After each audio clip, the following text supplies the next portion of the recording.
감사드립니다. 이렇게 모두 모여서 예배를 드리는 것이 거의 1년 만입니다. 백신도 나오고 치료제도 나오고 그리고 앞으로 알약과 같이 먹는 치료제도 나온다고 하니까 이제 많이 희망이 생겨나는 것 같습니다. 오랜만에 모두 모였으니까 예배가 끝난 이후에 서로 반갑게 인사해 주시고 서로를 축복해 주시는 여러분들이 다 되시면 좋겠습니다. 본당 올라오는 게시판에 우리 교회에서 돕는 교회와 그리고 군 네이버스를 통해서 돕는 어린 아이들의 사진을 붙여놨습니다. 우리 남 목사님께서 많이 수고해 주셨는데요. 우리 교회 헌금이 비록 많지는 않지만 이렇게 나누어져서 퍼져나가고 있습니다. 특별히 군 네이버스를 통해서 돕는 아이들은 1년에 3명씩 늘려갈 것입니다. 한 달에 3만 원씩인데요.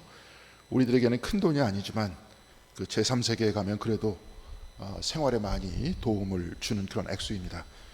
주님께서는 겨자씨 한 알이 자라나 큰 나무가 된다고 했죠. 바로 그곳에 천국이 있다고 하셨습니다.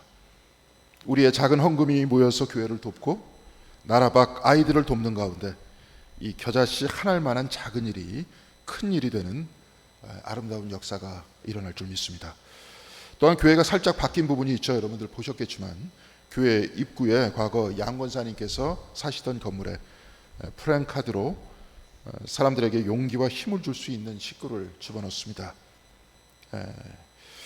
그래서 지나가시는 분들이 이 글을 보고 좀 용기를 얻었으면 좋겠다 하는 마음으로 그렇게 프랜카드를 붙여놨습니다. 혹 여러분들도 글을 읽으시다가 감동받은 글이나 시가 있으면 알려주시면 좋겠고요. 저도 심사숙고해서 종합해서 선택해 보도록 하겠습니다. 한 달에 한 번씩 바뀔 거니까요. 이것도 우리 교회가 이곳 마포 지역을 위한 아름다운 그 선교의 일환이 될 것이라고 믿습니다. 프랜카드에 실린 글은 독일의 문학가인 괴테의 시입니다. 신선한 공기, 빛나는 태양, 맑은 물, 그리고 친구들의 사랑, 이것만 있거든 낙심하지 마라. 괴테는 신선한 공기가 있고 태양이 있고 친구들의 사랑이 있다 이렇게 표현했는데요. 있다 하는 것을 존재한다 이렇게 말합니다. 공기가 있으니 우리가 숨을 쉬고 태양이 있으니 또한 햇빛이 있어서 나무와 풀이 자라고 세상에 생명이 있을 수 있습니다. 그렇다면 우리와 같은 신앙인들은 이 시를 이렇게 고쳤을 수 있을 것입니다. 하나님이 있다면 낙심하지 마라. 그러나 하나님께서는 공기나 해나 친구와 같은 방식으로 계시는 분이 아닙니다. 하나님께서는 공기나 해와 친구들을 있게 하시는 분이십니다. 세상에 있는 모든 것은 때로 눈에 보이기도 하고 보이지 않기도 하지만 이 모든 것을 있게 하시고 정작 자신은 눈에 보이지 않으시는 분, 바로 이분이 하나님이십니다. 독일의 철학자 하이데거는 이를 존재의 존재다 이렇게 표현했는데요. 만일 하나님께서 공기나 해나 친구와 같이 있다면 하나님을 있게 하기 위해서 또 다른 존재가 필요합니다. 만일 그렇게 된다면 하나님 위에 더 상위의 신이 있어야 한다는 것이죠. 그런데 이것은 말이 안 됩니다. 그래서 하나님은 모두를 있게 하시고 당신은 보이지 않는 그런 분이시라는 겁니다. 그래서 함석권 선생의 스승이신 유용모 선생은 하나님을 없이 계신 분이라고 했습니다. 하나님께서는 모든 것을 있게 하시고 정작 당신은 보이지 않으시는 분이라는 겁니다. 그래서 만일 우리가 하나님 나라 백성이라면 그 사람은 나를 내세우는 것이 아니라 남을 높이는 사람인 겁니다. 그리고 나를 낮추는 사람이고 그리고 다른 사람의 눈에 띄지 말아야 하는 겁니다. 모세는 출애굽 여정을 다 끝내고 누보산에 올라가 가나안 땅을 바라보며 숨을 거두는데요. 모세는 백성에게 향한 마지막 설교에서 출애굽하여서 40여 년간 광야의 길을 통과한 이유에 대해서 이렇게 말했습니다. 내 하나님 여호와께서 이 40년 동안에 내게 광야길을 걷게 하신 것을 기억하라. 이는 너를 낮추시며 너를 시험하사 내 마음이 어떠한지 그 명령을 지키는지 지키지 않는지 알려 하심이라. 낮추시며 시험하사 하나님의 명령을 지키는지 그렇지 않은지 알려 하셨다고 했습니다. 그리고 마침내 백성들이 가나안에 들어갈 만한 겸손한 사람이 됐을 때 이들에게 젖과 꿀이 흐르는 땅을 허락하셨다는 것 아닙니까? 보이지 않으시는 하나님과 같이 자기를 드러내지 않고 낮추어서 하나님의 명령과 뜻을 성취하는 하나님의 사람으로 만드는 것이 바로 광야 생활의 목적이었다는 겁니다. 그래서 40년간의 그 생활은 애굽에서 가나안으로 가는 단순한 길목이 아니라 나를 낮추고 겸손하게 하고 하나님의 뜻을 이루는 신앙생활이고 영성의 길이었다는 말입니다. 괴테가 신선한 공기와 빛나는 태양과 맑은 물과 친구들의 사랑이 있다면 낙심하지 말라고 했습니다. 우리는 신선한 공기와 빛나는 태양과 친구의 사랑을 잊게 하신 하나님을 믿고 낙심하지 말아야 한다는 겁니다. 그래서 우리는 내 삶의 고난과 아픔과 눈물은 나를 낮추사 하나님 나라에 데리고 가시는 하나님의 은혜로 받아들이는 겁니다. 그래서 낙심하지 않고 넘어지지 않습니다. 우리 앞에는, 그리고 우리 주변에는 하나님 나라가 있기 때문에 그렇습니다. 오늘 우리가 읽은 복음서의 본문에서는 낙심할 것 같지만 낙심하지 않으시는 예수 그리스도에 관해서 말씀하고 있습니다. 그리고 배척과 아픔을 통해서 오히려 낮아짐과 겸손을 이루시고 이로 인해서 퍼져나가는 하나님 나라에 관해서 말씀하고 있습니다. 오늘 우리가 읽었던 마가복음 6장 2절에 의하면 예수께서는 안식일이 되어서 회당에서 가르치셨는데 사람들은 그 가르침에 놀랐다고 했습니다. 아브라함, 요수와 헷셀은 이스라엘 전통에서 하나님과의 만남은 곧 놀라움과 경외감이라고 했습니다. 그래서 구약 성경에서 하나님과의 만남이 있을 때마다 등장하는 말씀 중 하나는 두려워 말라, 놀라지 말라, 바로 이 말씀이 아닙니까? 그래서 사람들이 예수의 가르침을 듣고 놀랐다고 하는 것은 이 말씀을 통해서 하나님을 만났다는 겁니다. 그렇다면 사람들은 마땅히 예수에게 은혜를 받았다, 감사하다 이렇게 말해야 하는데 오늘 본문에 의하면 이들은 예수를 배척했다고 했습니다. 그리고 이들이 배척한 이유에 대해서 오늘 본문 제3절에 나와 있는데요, 이 사람이 마리아의 아들 목수가 아니냐, 야고보와 요셉과 유다와 시몬의 형제가 아니냐, 그 누이들이 우리와 함께 여기 있지 아니하냐 하고 예수를 배척한지라, 이렇게 되어 있습니다. 예수는 목수이고 누이들도 다 알고 있다는 겁니다.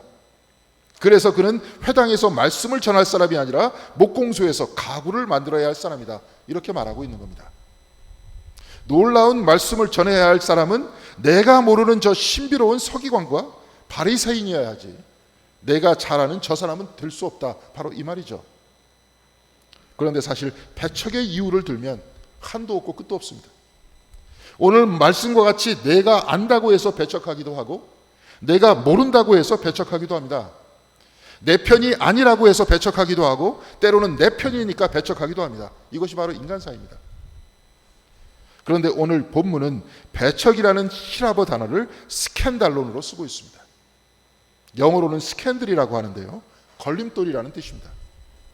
특별히 이 배척이라는 스캔달론에 대해서는 바울이 좀 더 상세하게 기록하고 있는데요, 고린도전서 1장 23절에 바울은 우리는 십자가에 못 박힌 그리스도를 전하니 유대인들에게는 꺼리는 것이요 이방인에게는 미련한 것이로되, 이렇게 말씀을 전하고 있습니다. 여기서 바울이 말하는 꺼리는 것, 바로 이것이 스캔달론입니다.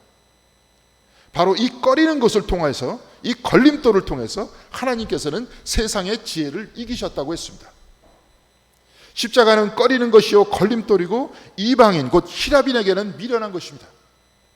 유대인들은 표적을 구하고 하나님이 주시는 축복을 구합니다.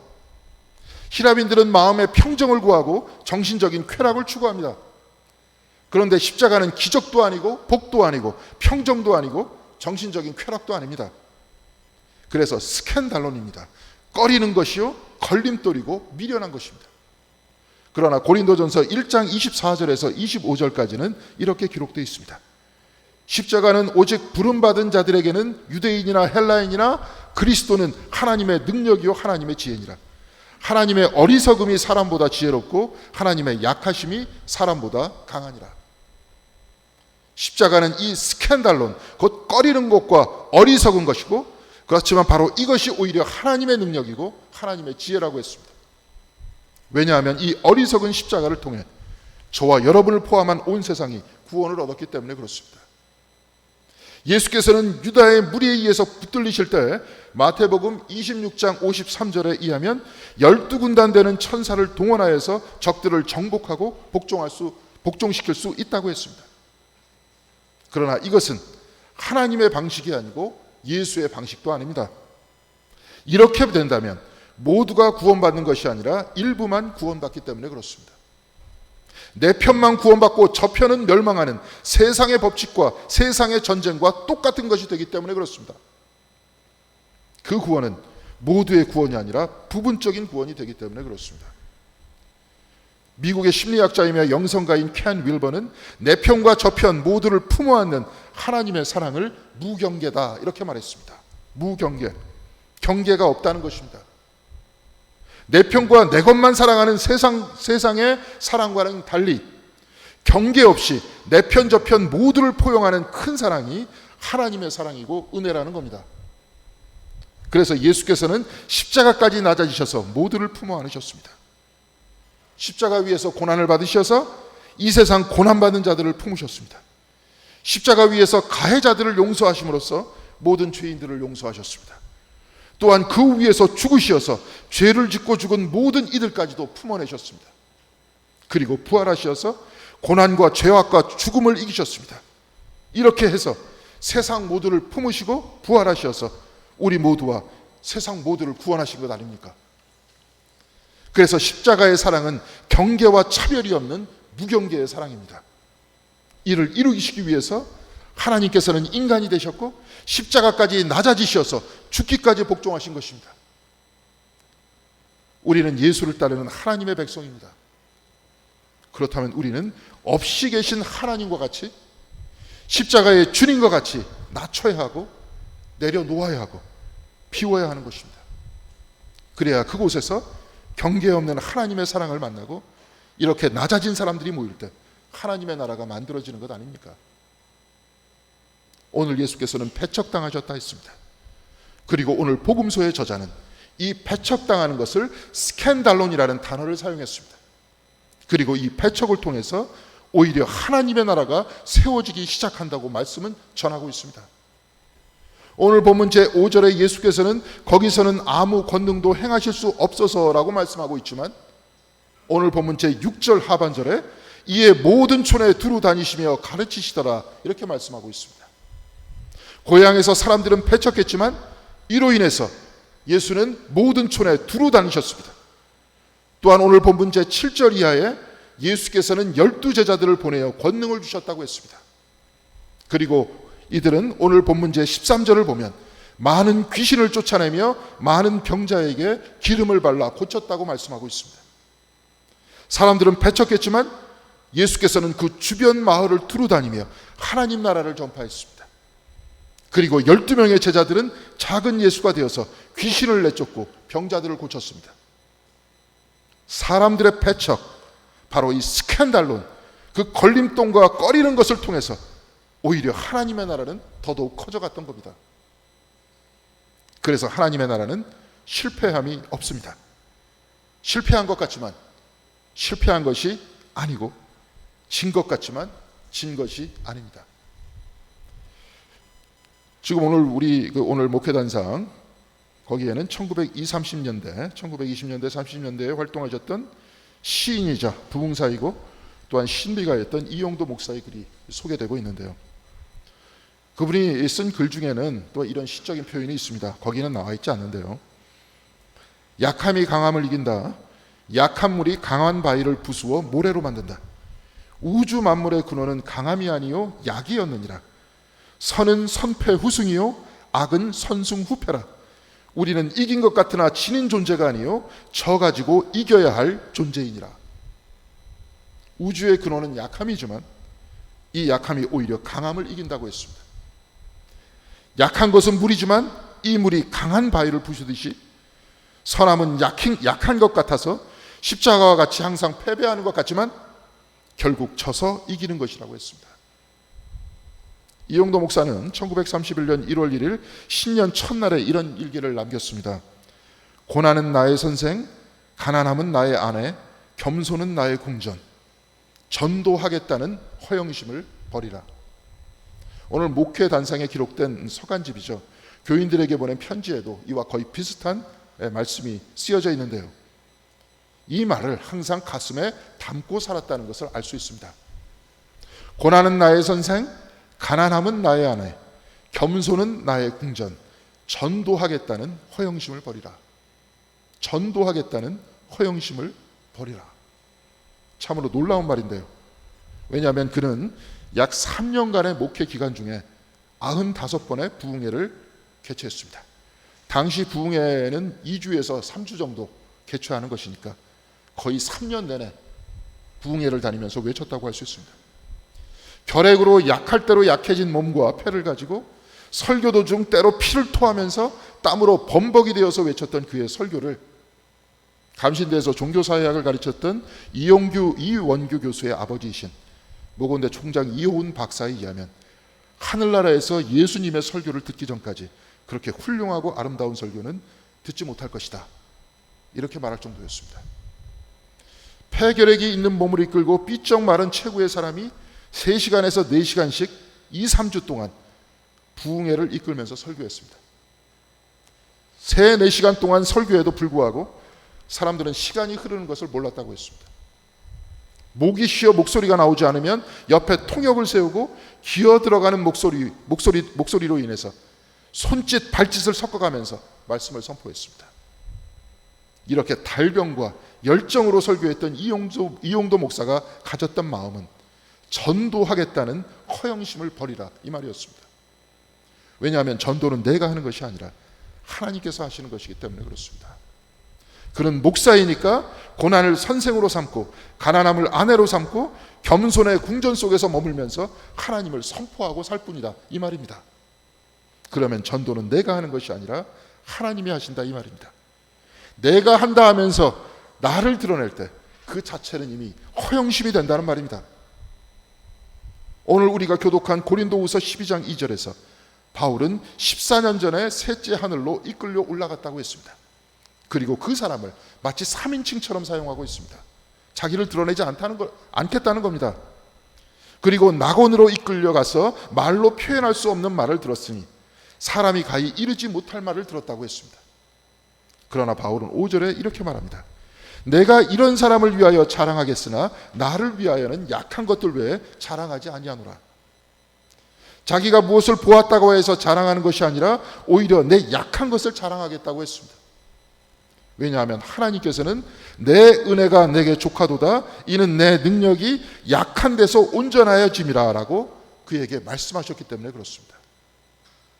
바울은 그의 약함을 통해서 교만이 낮아지고 하나님의 능력이 드러나고 온전하여진다고 했습니다. 하나님의 능력으로 다른 사람들의 관계가 사랑 안에서 온전히 하나가 되는 것입니다. 하나님의 역사가 드러나고 나와 다른 사람들이 사랑 안에서 온전히 하나 되는 것은 나의 강함이 아니라 오히려 나의 약함을 통해서 이루어진다는 겁니다. 그래서 바울은 약함을 자랑한다고 했습니다. 바로 이 약함이 강함이기 때문에 그렇습니다. 예수께서는 배척받음을 통해서 모든 촌에 두루 다니셨습니다. 그리고 이 배척받음을 통해서 제자들을 파송하셨고 이로써 하나님 나라는 더 왕성하게 퍼져나갔습니다. 또한 예수께서는 십자가를 지셨습니다. 유대인들이 꺼리고 이방인들에게는 어리석은 그 십자가를 통해서 하나님께서는 단 한 명도 빼놓지 않고 모두를 품어안는 사랑을 드러내 보이셨고 이를 통해 온 세상의 구원을 이루신 것입니다. 하나님은 없이 계신 분이십니다. 눈에 보이지 않습니다. 그러나 모두를 보이게 하십니다. 십자가는 낮은 곳에 있습니다. 그래서 모두를 살립니다. 그래서 우리가 가야 할 곳은 눈에 보이는 곳이 아니고 저 낮은 곳입니다. 바로 그곳에 하나님이 계시고 그리스도 예수께서 계시고 그곳에 사랑이 있고 그곳에 구원이 있는 것입니다. 사랑하는 성도 여러분, 우리는 근 1년 만에 다시 교우님들과 함께 모였습니다. 어거스틴은 교회를 이 땅 위에 있는 하나님의 도성이라고 했습니다. 우리는 행정구역상 백범로 169-19이지만 이곳은 이 땅에 소속된 곳이 아닌 하늘의 도성이라는 겁니다. 만일 우리 교회가 백범로 169-19라고 한다면 이곳은 세상의 모임과 같아질 것입니다. 정치란 시끄러운 것이지만 요즘 더 시끄럽죠. 내년에 대선이 있기 때문에 그렇습니다. 이런 세상의 모임 속에 사람들은 서로 내가 최고고 나 같은 사람이 대통령이 되어야 한다고 자기를 높이고 남을 깎아내리고 그리고 미워합니다. 이런 세상의 모임은 서로 높아지려는 곳이고 자기를 드러내려는 곳입니다. 그러나 이것 공덕교회는 행정구역상으로 백범로 169-19이지만 이곳은 하나님의 도성입니다. 이곳은 나를 감추는 자리이고 나를 내려놓는 곳입니다. 그래서 이곳은 없이 계신 하나님을 따라 십자가의 주님을 따라서 나를 낮추고 하나님을 드러내고 또한 나를 낮추고 남을 높이는 곳입니다. 오늘은 맥주절입니다. 한 해의 첫 열매를 드리는 날입니다. 왜냐하면 이 열매는 내가 거둔 것이 아니고 하나님께서 거두게 하셨기 때문에 그렇습니다. 신선한 공기와 빛나는 태양과 맑은 물이 있어 또한 용기를 주는 친구들이 있어서 한 해의 첫 열매를 거두었지만 하나님께서는 공기와 태양과 물과 친구를 주셔서 첫 열매를 드리게 하셨습니다. 사랑하는 성도 여러분, 그런데 우리는 농사를 짓지 않고 공덕교회 역시 농촌교회가 아닙니다. 그렇다면 올해 우리들의 첫 열매는 무엇이겠습니까? 올해 들어 삶과 신앙의 첫 열매는 여러분들 각자 다 다양할 것입니다. 그런데 저는 바로 오늘 우리가 다시 모인 이 날이 우리의 첫 열매라고 믿습니다. 매주 반반씩 모여서 예배드리고 오후 모임도 없고 속회도 없고 성경 공부와 책 읽기도 온라인으로 드리고 주일학교도 한 달에 한 번씩 또한 줌으로 모이지만 하나님께서는 우리에게 힘과 열정을 주셔서 계속 모이게 하셨고 이제 다시 모이게 하셨습니다. 주님전을 사랑하게 해주셨고 서로 관심을 갖게 하셨습니다. 그리고 교회와 예배를 사랑하게 해주셨습니다. 나아가서 우리 모두를 사랑하셔서 우리로 하여금 구원받았다는 확신을 갖게 해주셨습니다. 또한 우리 각 사람에게 신선한 공기를 마시게 해주셨고 빛나는 태양을 보게 해주셨고 맑은 물을 마시게 해주셨고 친구의 사랑을 받고 친구를 사랑하게 해주셨습니다. 이로 인해 낙심하지 않게 해주셨습니다. 사랑하는 성도 여러분, 다 같이 모이는 교회를 하나님께서는 주셨고 또한 낙심을 극복하게 해주신 것, 그래서 우리가 오늘 다 모이게 하게 해주신 것, 바로 이것이 올해 우리의 첫 열매가 아니겠습니까? 사랑하는 성도 여러분, 서로 낮아지는 가운데 우리를 잊게 하시고 정작 당신은 보이지 않으시는 하나님과 동행하시는 여러분들이 되시기를 바랍니다. 십자가의 주님께서 우리 모두를 구원하셨듯이 주님을 따라 낮아져서 우리 모두를 품어 안는 그 사랑 안에 거하시고 그 사랑을 전하시는 여러분들이 되시길 바랍니다. 그리고 우리 모두가 다 함께 모이는 올해의 첫 열매를 허락해 주신 하나님께 감사하면서 사랑 안에 힘과 용기를 가지고 힘차게 살아가는 여러분들이 다 되시기를 주님의 이름으로 간절히 기원드리겠습니다. 기도하시겠습니다. 사랑과 은혜의 하나님 감사드립니다. 오늘 우리 모두에게 힘을 주시고 용기를 주셔서 같이 모이게 하여 주시는 은혜 감사드립니다. 없이 계신 하나님과 같이 또한 십자가에 낮아진 주님과 같이 우리 모두들 주님을 향해서 낮아질 수 있도록 인도하여 주시옵시고 서로 높여주는 가운데 이곳에서 일어나는 천국을 체험할 수 있는 저희들 모두가 될 수 있도록 주님께서 붙들어 주시옵소서. 다시 모이게 하여 주시는 은혜 감사드립니다. 이렇게 첫 열매를 드리게 하여 주시는 은혜 감사드립니다. 앞으로도 이 모임이 끊어지지 않고 하나님을 찬양할 수 있도록 인도하여 주시옵시고 서로 만나는 가운데 그 가운데 사랑을 더욱더 깊이 느끼게 하여 주시옵시며 하나님만을 찬양하고 또한 서로 높이는 저희들 될 수 있도록 주께서 붙들어 주시옵소서. 이 모든 말씀 우리 주 예수 그리스도의 이름으로 기도드렸습니다. 아멘.